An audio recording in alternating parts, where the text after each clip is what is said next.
The moment Regina Beaumont slapped that hot pink violation notice on my truck windshield at 6:45 a.m., she sealed her fate as the most hated woman in Elmwood Haven. What started as her crusade against eyesores quickly became the most expensive mistake of her Botox-filled life. And the punchline? Everything she thought she controlled actually belonged to me. Picture this. I'm standing there in my grease-stained work boots, coffee going cold in my hand, staring at the paper flapping like a surrender flag in the October breeze. Commercial vehicles prohibited per cc and RS Section 7.4. $250 fine. Escalates to $500 weekly until removed. The diesel smell from my 2018 Chevy Silverado 2500 mixes with the crisp fall air, while Regina's perfect white Range Rover purrs past like she's the queen of suburbia doing a victory lap. She doesn't even wave, just gives that tight little smile that says, "I own this street, peasant. My name's Nate Harlan. Third-generation HVAC tech. Inherited my grandfather's 1952 brick ranch on Maplewood Court 2 years ago after Pop passed. The truck is my livelihood, ladder racks, toolboxes, the works. Looks better than half the least luxury SUVs in this neighborhood anyway."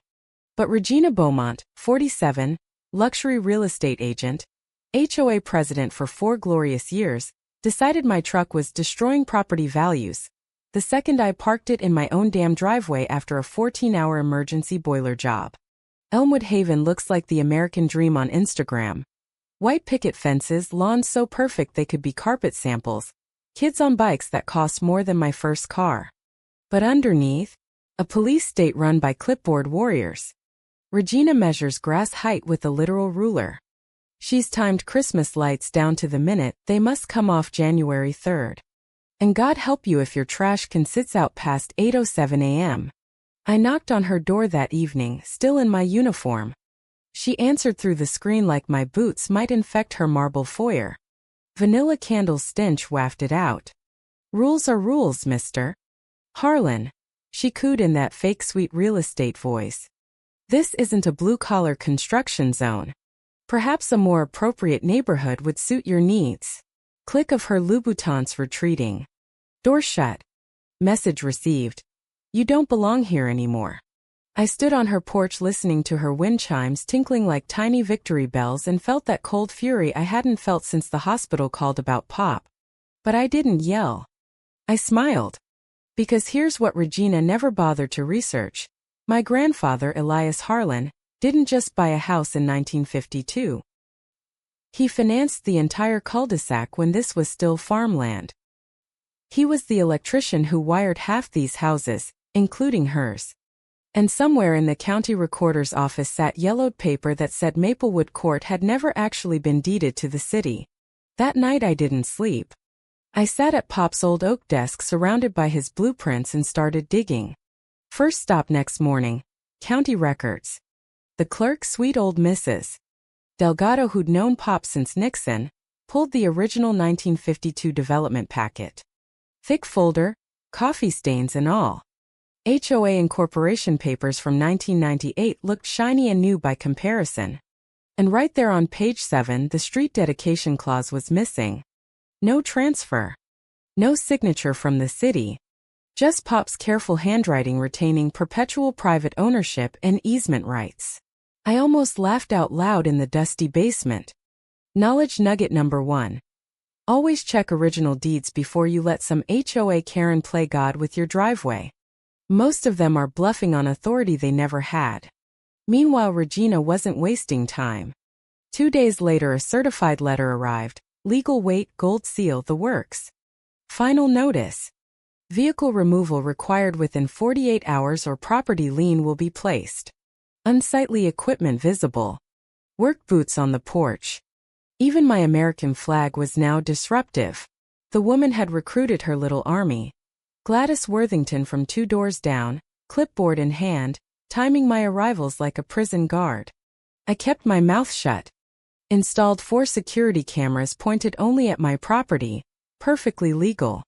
Started logging every drive-by. 7:12 a.m. Regina to yoga. 6:45 p.m. Regina back from showing luxury properties. I smiled at the footage. She had no idea she was trespassing on my street every single day. The anonymous flyer started next. Keep Elmwood Haven beautiful, report violations. Expensive paper, perfect font, no signature. But everyone knew. Then came the emergency board meeting. Community center, fluorescent lights buzzing like dying bees, stale coffee that tasted like regret. Regina had prepared a PowerPoint, actual slides titled Protecting Our Investment. My truck photographed from every ugly angle next to stock images of pristine estates. Allowing commercial vehicles opens the floodgates, she announced, voice dripping concern. We must maintain standards for everyone. I stood up when she finished. 3 minutes. She checked her phone like I was wasting her precious time. I pulled out Pop's original deed copy. My grandfather wired the house you live in, Mrs. Beaumont, including that fancy chandelier you brag about. I'm offering a compromise. I'll park in the garage when I can. But I won't be bullied out of my family home by someone who moved here 5 minutes ago. Board voted 4-2 against me. Regina's face glowed with triumph. Daily compliance checks begin immediately. As people filed out, old Mr. Kowalski patted my shoulder. Your granddad would be proud, kid. Don't let the queen win. But Regina's daily checks turned into full-on stalking. She drove by twice a day, phone snapping photos. Started calling my clients, just concerned neighbors, suggesting they might want more professional service. Lost 2 jobs in 1 week. That's when the black humor really kicked in. Because while she was busy destroying my reputation, her own BMW sat crooked in her driveway half the time, and her fence was 6 inches too tall. Rules for thee, not for me. I kept documenting. Neighbors started whispering. Young couple down the block got fined for their kid's swing set. Not architecturally consistent. Retired teacher Mrs. Patel caught hell over her bird feeder. A secret group chat formed. Elmwood Resistance. 12 members sharing screenshots of Regina's selective enforcement. Turns out her little reign of terror had been going on for years. My research was paying off too. The county zoning office confirmed. Private streets trump HOA parking rules every single time. I printed everything, filed it neatly, and waited. Because patience is the ultimate middle finger when you're holding the deed to the whole battlefield. Regina's next move was classic Karen escalation. She called code enforcement on a Saturday morning. Inspector Ramirez showed up looking like he'd rather be anywhere else. Walked around my truck, checked registration, measured wheelbase. No violations here, he told me while Regina hovered like a vulture in Lululemon. Vehicles registered under weight limits, parked on private property. Your HOA lady might want to read the actual law instead of her little rulebook. The word might hung in the air like a middle finger. Regina's face twitched. But she doubled down. That night my tires were mysteriously low, not slashed, just enough to be annoying. Security footage caught a hooded figure at 3 a.m. Timing matched Regina's usual patrol perfectly. I filed the police report. Officer Daniels shrugged. Civil matter, buddy. Work it out. The emergency HOA meeting that followed was pure theater. Regina proposed new rules. Immediate towing authority, private security patrols, special assessment to fund enforcement. Standards matter, she declared to the packed room, voice trembling with righteous fury. Some people clearly need stronger motivation. Burnt coffee smell mixed with the tension so thick you could have wired a house off it. That's when my buddy Jake, the property lawyer I quietly hired, texted me the bombshell. Nate, you need to see the 1952 original development agreement from the state archives. Your grandfather didn't just fund the street. He retained ownership. Maplewood Court was never deeded to the city. You own 612 feet of residential roadway. The entire cul-de-sac is yours. I sat in that fluorescent hellhole staring at Regina while the words sank in. Every fine, every threat, every surveillance drive-by had happened on my private property. Her entire empire was built on legal quicksand and pure ego. I still didn't drop the bomb. Let her keep digging. The towing company showed up at dawn the next week. Diesel rumble woke the neighborhood. Rick from Swift Recovery, was hooking chains to my truck when I strolled out in my bathrobe, phone recording. Mind if I see authorization? I asked calmly. He showed Regina's signed order. I kept filming. Rick suddenly got very nervous. Called his boss. Leave it, the boss said. Jurisdiction questions. Regina's face went ghost white for the first time. She tried to save face on the neighborhood Facebook page. Rules for everyone else. Some residents think they're above community standards. The comments exploded. Supporters praised her. Others started posting photos of her own violations. Fence height, angled parking, even her dog's poop not picked up. The threat became suburban civil war. Meanwhile, my team grew. Jake the lawyer, Tom the surveyor who confirmed every boundary with laser precision, Mrs. Patel feeding me historical documents from the library. We built the case like wiring a new panel, methodical, bulletproof. Every harassment incident logged. Every lost job calculated. Every lie she told documented. Regina's desperation peaked when she discovered I'd hired counsel. She called an unscheduled board meeting, violating her own bylaws, and proposed a $600 special assessment to defend against frivolous lawsuits. We're under attack, she announced to the 7 retirees who showed up. The irony was delicious. The woman who'd spent months harassing me now crying victim because someone finally fought back. Sabotage escalated. My mailbox got accidentally smashed. Garden hose mysteriously cut, flooding the lawn she loved to criticize. Anonymous complaints flooded city departments. Each one documented, time-stamped, camera captured. She was building my lawsuit for me. The neighborhood fractured. Longtime families who remembered Pop started openly supporting me. Newer McMansion owners were torn between fear of lowered property values and fear of Regina's wrath. Kids still played together, but their parents crossed the street to avoid picking sides. This used to be such a nice place, Mrs.